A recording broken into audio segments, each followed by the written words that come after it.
Olá, é notícia entrevista hoje Antônio de Aguiar Patriota, o ministro das Relações Exteriores. Boa noite, ministro. Boa noite, Kennedy. Queria agradecer muito aí a sua entrevista. Prazer. E queria começar falando da sua história pessoal. O senhor é carioca, nasceu no Rio, está com 57 anos, nasceu no Rio em 27 de abril. Foi criado no Rio de Janeiro? Não, meu pai era diplomata. Na verdade, eu saí do Rio com 2 anos de idade, fui morar na Suíça. E a partir daí morei em muitos países, Estados Unidos, Suíça de novo, América Central. A infância foi na Suíça? A infância, os primeiros anos foram em Genebra. Depois, São Francisco, nos Estados Unidos, morei uns anos na América Central. Voltei para o Rio de Janeiro, passei 7, 8 anos seguidos. Voltei para Nova York, para Genebra, onde meu pai serviu. Ele teve uma carreira muito no multilateral e eu até acabei tendo também. O que tem de bom e ruim ter uma infância e uma adolescência por tantos lugares assim, ministro? Olha, podem ocorrer padrões muito diferentes, né, de evolução. No meu caso, eu acho que eu sou bastante privilegiado porque eu mantive amigos em quase todos os lugares onde eu morei. E eu acabei voltando para alguns dos lugares mais de uma vez. Então, por exemplo, em Genebra, onde eu acabei estudando na universidade, tenho muitos amigos, me sinto em casa também. E convivi num ambiente sempre muito internacional. Então, fiz amigos indianos, africanos, asiáticos, europeus. Fala muitas línguas, você estuda mandarim, não é isso? Eu estudo mandarim porque eu morei na China 2 anos. Foi meu segundo posto, depois que eu servi 3 anos em Genebra. Eu já falava razoavelmente inglês, francês e espanhol e me interessei pelo mandarim, que é uma língua fácil de falar mal. Então, eu consigo me virar mais ou menos. Ministro, o senhor estudou filosofia em Genebra. O que fez o senhor optar por esse curso? Eu sempre tive muito interesse em ciências humanas, no modo geral, e é nisso que eu me sobressaía mais nos estudos. Tive dificuldade com matemática e ciências exatas. E eu tinha amigos que iam estudar filosofia, de modo que fui um pouco induzido. Mas filosofia lá na Universidade de Genebra, na verdade, faz parte de um programa maior da Faculdade de Letras. Então, eu também estudava línguas, filosofia e história. Era um curso assim de ciências humanas, na verdade, com ênfase em filosofia. E a decisão de ser diplomata, de seguir essa carreira, foi tomada quando e por quê? Foi tomada quando eu estava em Genebra estudando filosofia, porque eu cheguei à conclusão de, bom, se eu continuar nessa trilha, vai ser difícil eu voltar para o Brasil e dar uma contribuição. Eu sempre me senti muito brasileiro, né? Esse sobrenome, aliás, é um sobrenome tem responsabilidade, que marca, né? De modo que eu queria voltar para o Brasil, mas também não queria perder inteiramente o contato com os diversos países onde eu tinha morado. Aí acabei casando com uma colega de universidade, que era também filha de diplomatas, de origem americana. Uma americana, né? Exatamente. Pai americano, mãe espanhola. E eu achei que a carreira diplomática, no fundo, era um bom, assim, meio do caminho. O senhor, como diplomata, morou em vários países, Venezuela, Estados Unidos, China. Em qual desses países o senhor teve a experiência pessoal mais interessante, não a profissional? Porque o senhor foi embaixador em Washington, que é um posto muito importante na carreira diplomática, mas do ponto de vista pessoal, ministro. Meu período na China provavelmente foi o mais interessante, porque eu nunca tinha morado na Ásia, é uma cultura muito diferente da nossa. Quando eu morei na China, o país estava passando já por transformações muito significativas, abrindo-se ao exterior. E, além do contato com esta cultura milenar, num contexto de modernização acelerada, eu conheci pessoas fascinantes na China também, entre os quais muitos jornalistas.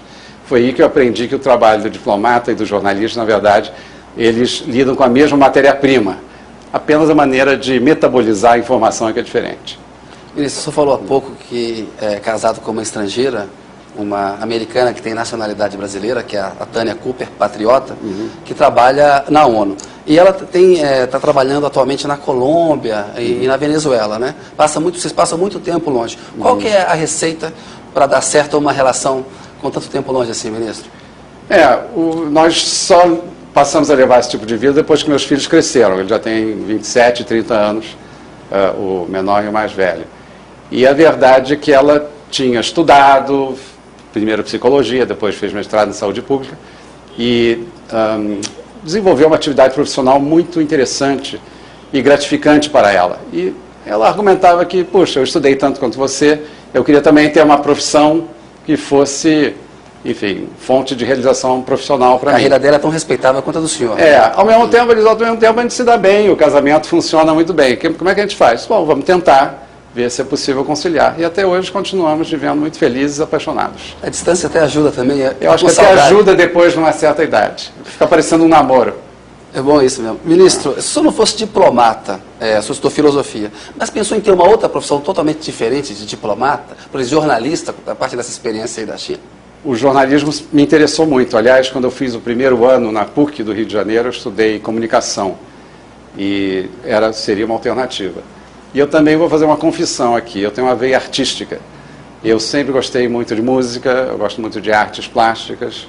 Até outro dia saiu numa revista que eu desenho enquanto eu converso. Eu pensei em seguir uma carreira artística. E pensa em fazer uma exposição algum dia dos desenhos? Quem sabe quando eu tiver mais tempo. Mas hoje em dia eu me sinto muito realizado na diplomacia. Foi um caminho que eu acho que, no meu caso, se adequou bem à minha personalidade, aos meus interesses. E também foi uma fonte de muita descoberta. Eu também aprecio muito, digamos, o contato humano, a interlocução com diferentes culturas. E o Itamaraty proporciona isso. E sempre novidade, né? Quando a gente estiver achando que a vida está um pouquinho assim, desinteressante, entediante, aparece um novo desafio e por aí vamos. Nas horas vagas aí, no lazer, você já falou do desenho, o senhor toca piano também? Eu estudei 7 anos de piano clássico e hoje em dia não tenho mais habilidade para ficar lendo partitura e essas coisas. Mas toca. Mas eu desenvolvi no meu período de adolescência em Nova York uma certa habilidade de tocar jazz, blues, MPB. E é isso que eu toco nas horas vagas para me divertir. Que é gostoso, né? Muito bom e muito relaxante também. Ministro, o senhor cuida da saúde, faz algum tipo de exercício, tem alguma dieta especial, alguma restrição? Eu sou bastante preocupado com saúde. Tento fazer exercício 2, 3 vezes por semana. Dieta, minha mulher sempre teve hábitos muito saudáveis, de modo que isso ajuda também. Nós somos 2 andarilhos, adoramos fazer trilhas, isso aí vem do nosso período até de juventude, um pouco na Suíça, nos Alpes, a gente sempre caminhou muito. Recentemente eu fiz uma caminhada de 4 dias pela Chapada Diamantina, no interior da Bahia, com meus 2 filhos. É um tipo de atividade que eu gosto muito. Em Washington, quando era embaixador, eu andava muito de bicicleta no fim de semana. Tem algum lugar preferido no mundo ou no Brasil? O senhor que falou que é andarilho, visitou tantos lugares. Tem algum lugar onde se refugia para esfriar a cabeça de vez em quando, assim, não? O meu lugar de refúgio é a Bahia. Eu construí uma casa numa cidadezinha ao norte de Salvador, que para mim é assim, uma espécie de oásis e refúgio e onde eu recarrego minhas baterias. Vai com frequência para lá? Eu tenho conseguido ir, digamos assim, cada 2, 3 meses e por coincidência acabei de passar o domingo último agora lá. É um lugar muito agradável. Ministro, agora eu queria entrar um pouco aí na diplomacia, falar um pouco da sua área específica de atuação agora. A imprensa noticia que o ex-presidente Lula se encontra muito com a presidente Dilma Rousseff e dá conselhos, conversa. O senhor já se encontrou com o Celso Amorim, se aconselhou com ele? Como é que é essa relação? Não muito frequentemente, porque ele tem viajado bastante, mas almoçamos juntos há 1 mês ou 2 atrás. Por coincidência, pegamos um avião juntos para o Catar, não faz muito tempo, aí pudemos colocar a conversa em dia também. E a verdade é que somos muito bons amigos, né? Eu trabalho com ele desde 1995, já tinha tido uma outra experiência mais jovem na carreira com ele, e teve um dado momento, quando ele era meu chefe na missão das Nações Unidas, junto às Nações Unidas em Nova York, em que ele disse: olha, você já sabe tudo que eu penso, agora a sua tarefa é adivinhar qual vai ser minha próxima ideia. O senhor cobra isso dos seus auxiliares também, não? Eu acho que não chega a isso, não. Ministro, eu queria falar um pouquinho do Bin Laden. No começo de maio, o presidente dos Estados Unidos, Barack Obama, anunciou que as tropas especiais lá haviam matado o Bin Laden, líder da Al-Qaeda, terrorista. A partir dali surgiu um debate sobre a legalidade da operação. Várias versões se sobrepuseram umas às outras, né, no começo. Qual que é a sua opinião sobre a operação? Ela foi legal? Não foi? O que eu diria a esse respeito é que o Conselho de Segurança, do qual nós fazemos parte atualmente, adotou uma declaração presidencial sobre o episódio. Nessa declaração, condena-se o terrorismo, lembra-se o número de mortos, né, decorrentes de ações do Bin Laden e da Al-Qaeda. Não há como deixar de nos solidarizarmos com as milhares de pessoas que foram afetadas pelo episódio no World Trade Center, em particular em Nova York. Isso também está consignado. E há um parágrafo também interessante, porque ele diz que o combate ao terrorismo tem que se dar no respeito ao direito internacional humanitário e aos direitos humanos. Eu acho que é um recado importante e interessante e nós insistimos em que esse parágrafo estivesse na declaração presidencial. Pois é, eu estou falando isso, que alguns pontos, detalhes importantes dessa operação, né? Os que criticam a forma como ela foi feita. Primeiro, não houve um anúncio para o Paquistão. Se entrou no território paquistanês sem avisar aquele país, houve uma violação de soberania, no entender desses críticos. Outro argumento, que informações obtidas para chegar ao Bin Laden podem ter sido obtidas em interrogatórios em que houve uso de tortura, e que isso é muito complicado de se admitir, né? Ainda mais um país que prega a democracia para os outros. E um terceiro ponto é que o Bin Laden poderia ter sido preso e submetido a um processo legal, algum tipo de processo. Os nazistas em Nuremberg, o Saddam Hussein no Iraque. O que você acha dessa argumentação que critica a operação? Ela tem valor, na sua opinião, ministro? Eu acho que todas essas perguntas são legítimas, na minha maneira de ver. Inclusive, há um artigo interessante do ex-ministro Celso Amorim, em que ele suscita vários deles. Agora, o que eu acho importante também lembrar é o desaparecimento do Bin Laden no momento em que o mundo árabe todo se subleva em busca de maior liberdade de expressão, maior participação de setores antes excluídos dos processos políticos, oportunidade econômica, emprego, etc., de forma predominantemente pacífica. Isso aí demonstra que aquela tese de que no mundo árabe a alternativa era ou autocracia ou fundamentalismo islâmico estava essencialmente equivocada. E é um desenvolvimento muito positivo. E eu espero que isso também contribua para que chegue ao fim a demonização do mundo árabe, a islamofobia que marcou tanto o período subsequente aos atentados em Nova York do 11 de setembro. Os efeitos da morte do Bin Laden para o terrorismo, você acha que isso vai enfraquecer, já enfraqueceu o terrorismo ou não? Vai fortalecer esse tipo de terrorismo de organizações islâmicas radicais? Bom, como eu dizia, nós verificamos no Egito, na Tunísia, em vários outros lugares, a população árabe fazendo a opção pela democracia, pela liberdade, de forma pacífica. Mas eu não excluo também que surjam manifestações mais extremistas, em particular no Afeganistão, no Paquistão, onde a situação se exacerbou muito, inclusive em função, talvez, de estratégias que privilegiassem o combate ao terror pela via militar e que talvez não tivessem sido as mais acertadas, né? Nós nos lembramos muito bem aqui no Brasil que quando houve a invasão do Iraque, logo depois do 11 de setembro, praticamente a sociedade inteira, todo o Congresso Nacional, a opinião pública, questionava aquela iniciativa como a forma, digamos assim, acertada de se combater o terrorismo. Passados quase 10 anos, verificamos que muita gente morreu no Iraque, muito civil, muita população que não tinha nada a ver com o terrorismo. Foi um preço muito alto a ser pago. De modo que, quem sabe, hoje também, esses episódios de transformação pela via pacífica do mundo árabe levem a uma reflexão saudável sobre quais são os métodos mais adequados para se combater o terrorismo. Pois é, o senhor falou uma coisa interessante, que é esse preço alto que parece ter sido pago. O 11 de setembro vai completar 10 anos agora, uma década. Né? Muitos analistas dizem que mudou o mundo para pior. O senhor acha, como o senhor estava dizendo, eu queria que o senhor desenvolvesse um pouco mais isso. Acho que o mundo pode voltar a respirar uma atmosfera de maior liberdade após esses 10 anos? Ou essa guerra ao terror, ou essa paranoia, ou essa preocupação legítima para alguns, paranoia para outros, os Estados Unidos, vai continuar e nós vamos ter um mundo ainda muito preocupado com essas questões de segurança internacional e terrorismo, ministro? Olha, não nos esqueçamos de que o presidente Barack Obama ele foi contrário à intervenção militar no Iraque.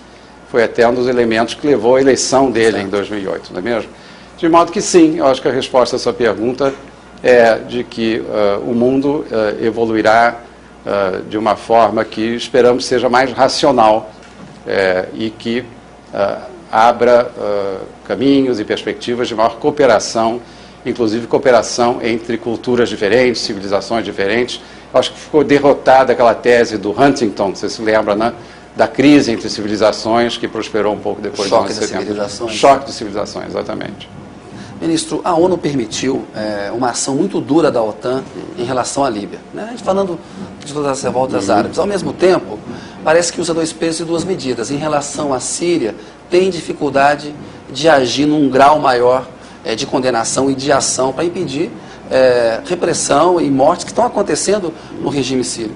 A OTAN, a ONU, não está muito refém de uma política dos Estados Unidos, uma política muito seletiva, de que eu pego pesado com o ditador de quem eu não gosto, quem o Ocidente tem uma relação ruim, e pego mais leve com o ditador que me é simpático? Eu diria o seguinte, que no princípio do processo que levou a decisões, primeiro do Conselho de Direitos Humanos, depois do Conselho de Segurança sobre a Líbia, as decisões foram tomadas por consenso. E isso foi uma característica muito interessante, porque o próprio mundo árabe se reuniu em torno da Liga Árabe e concordou em suspender a Líbia.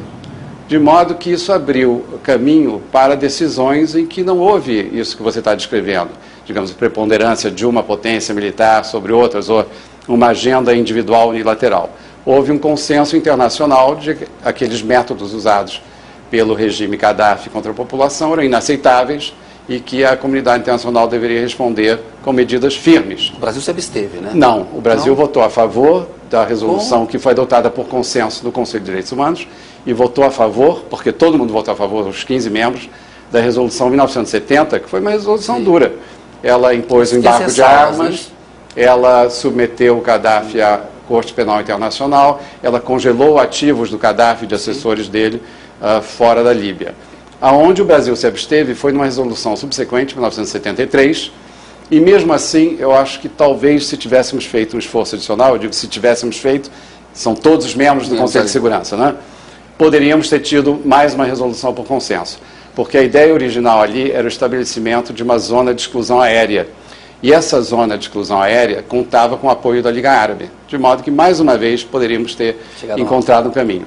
Às vésperas da votação da resolução, no entanto, alguns países, e aí eu também não acho que seja correto singularizar os Estados Unidos, porque o Reino Unido e a França também estiveram na dianteira desse processo, sugeriram que era necessário um parágrafo que permitisse o uso da força militar para a proteção da população civil. Ora, a experiência do passado mostra que esse tipo de abertura ou de janela, às vezes pode levar a mais instabilidade, mais violência e levar justamente aos objetivos contrários daqueles pretendidos. Foi nesse espírito que nós lançamos uma palavra de advertência junto com outros países de peso. A Índia, a Alemanha, a China e a Rússia também manifestaram reservas e o que nós vemos mais de 2 meses depois é que o impasse continua.